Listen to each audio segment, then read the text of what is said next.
Denver, the draining of a massive aquifer that underlies portions of 8 states in the central U.S. is drying up streams, causing fish to disappear, and threatening the livelihood of farmers who rely on it for their crops. Water levels in the Ogallala aquifer have been dropping for decades as irrigators pump water faster than rainfall can recharge it. An analysis of federal data found the Ogallala aquifer shrank twice as fast over the past 6 years compared with the previous 60, the Denver Post reports.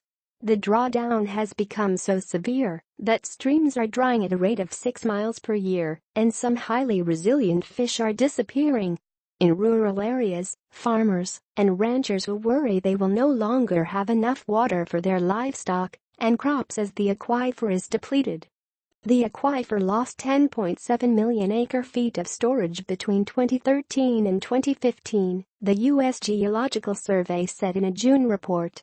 "Now I never know, from 1 minute to the next, when I turn on a faucet or hydrant, whether there will be water or not," said Lois Scott, 75, who lives west of Cope, Colorado, north of the frequently bone-dry bed of the Irrigators River.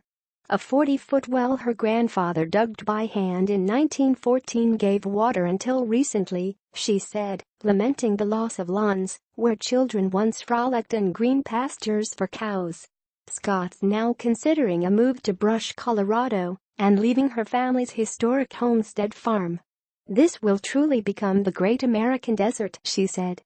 Also known as the High Plains Aquifer, the Ogallala underlies 175,000 square miles, including parts of Colorado, Wyoming, Kansas, Nebraska, New Mexico, Oklahoma, South Dakota and Texas.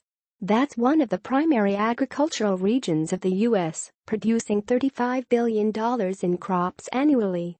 Farmers and ranchers have been tapping into the aquifer since the 1930s to boost production and help them get by in times of drought. However, overpumping has dried up 358 miles of surface rivers and streams across a 200-square-mile area covering eastern Colorado, western Kansas and Nebraska, according to researchers from Colorado State University and Kansas State University.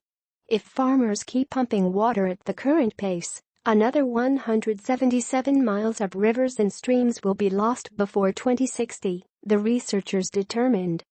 "We have almost completely changed the species of fish that can survive in those streams compared with what was there historically. This is really a catastrophic change," said Kansas State University conservation biologist Keith Guido, one of the authors of a report on the aquifer published in the Proceedings of the National Academy of Sciences. If all pumping stopped immediately, it would still take hundreds of years for rain-fed streams and rivers to recharge the aquifer, Guido said.